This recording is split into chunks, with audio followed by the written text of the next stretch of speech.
বাঢ়নি পানীত বুৰ গ'ল খেতিয়কৰ ফচল ঋণ লৈ কৰা খেতি এতিয়া পানীৰ তলত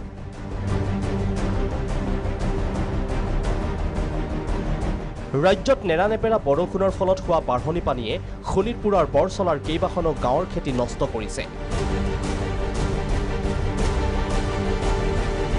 এয়া পানীৰ তলত বৰধান মাকৈ বেঙেনা জলকীয়া খেতি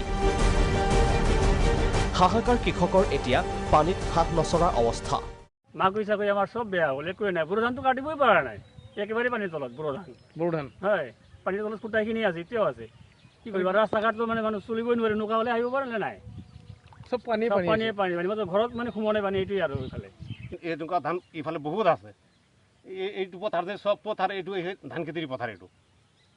এই ধানেৰ উপৰে আমাৰ ইফালে মানুষ সব চলে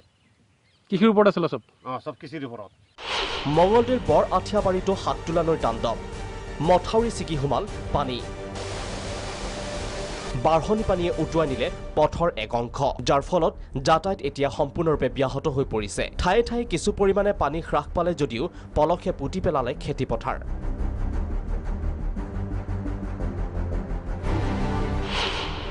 বৃহৎ খেতিপথাৰ এতিয়া বিশাল মৰুভূমি সদৃশ ভৰ বাৰিষাত আৰু অধিক বিপদৰ আশংকা গাঁওবাসীৰ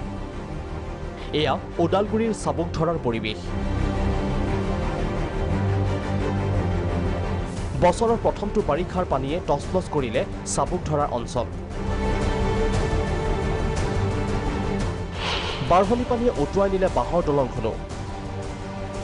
কালা নদীৰ ওপৰত ৰাইজে নিজেই কষ্টৰে উপাৰ্জিত ধন খৰচ কৰি নিৰ্মাণ কৰিছিল এই বাঁহৰ দলংখন এতিয়া দলংখন নোহোৱাত যাতায়াত বন্ধ হৈ পৰিছে গাঁওবাসী দলং নোহোৱাৰ বাবে বিদ্যালয়লৈ যাব পৰা নাই কণ কণ শিক্ষাৰ্থীসকল মই বহুত বছৰৰ পৰা এনেকৈ অহা যোৱা কৰি আছোঁ আৰু ভাবিছিলোঁ যে এইবাৰ কিবা দলংখনৰ মেৰামতি কৰি দিব নেকি বুলি পকী দলং হ'ব বুলি আৰু এমচেল মহোদয়লৈ গৈছিল 22 চনত যেহেতু মই ইলেকশ্যনৰ উঠাৰ পৰাই মই আৰম্ভ কৰিম বুলি কৈছিল নাই এতিয়া 22 চন শেষ হ'ব ধৰিবই আৰু ধৰি আছে এডাল বাঁহ উঠাই আমি এই দলংখন দিওঁ এতিয়া এই দলংখন প্ৰতি বছৰে এনেকুৱা পানীয়ে উটুৱাই নিয়ে আমাৰ ল'ৰা ছোৱালীবিলাক যিবিলাক স্কুলৰ ইফালৰ পৰা স্কুল যেহেতু আমাৰ ইফালে আছে স্কুলত অহা যোৱা কৰিব নোৱাৰে আমাৰ প্ৰতি বছৰে সমস্যা সেইকাৰণে আমি চৰকাৰক বাৰে বাৰে আমি অনুৰোধ কৰি আহিছোঁ সেইটো আজিলৈকে কোনো ধৰণৰ আমাৰ এই দলংখন না পকী হ'ল না কাঠৰ দলঙে হ'ল কামপুৰত আৰ্তজনৰ কাষত ছাত্ৰ ছাত্ৰী কলিয়াবৰৰ আমবাগানৰ আইডল ইংলিছ একাডেমীৰ শিক্ষাৰ্থীসকলে ৰাজ্যৰ সহযোগত বৰ্ণাঢ্য বিতৰণ কৰিলে অন্ন বস্ত্ৰ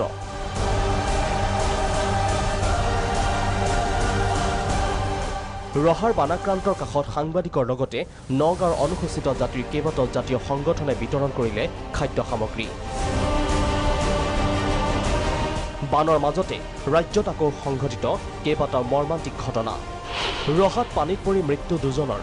মাছ মাৰিবলৈ গৈ বানত পৰি মৃত্যু মৃদুল দাসৰ আনহাতে কলঙত গা ধুবলৈ গৈ সন্ধানহীন যাদৱ দাস নামৰ এজন কামপুৰৰ দাপৰা আৰু শিঙিমাৰীত পানীত পৰি মৃত্যু দুই কণমানিৰ ঘৰৰ চোতালৰ বাঢ়নি পানীত পৰি মৃত্যু মাহিদুল আলম আৰু আৰিয়ান আহমেদ বৰ্তমানলৈ কামপুৰত বানত নিহত 8 জনলৈ বৃদ্ধি জাল পাতিব আহিছিলে পানী দ আছিলে দৰে পৰিলে তাৰপিছত ৰাতিপুৱাহে পাইছিলে লাষ্টত ব্যুৰো ৰিপৰ্ট প্ৰাগ নিউজ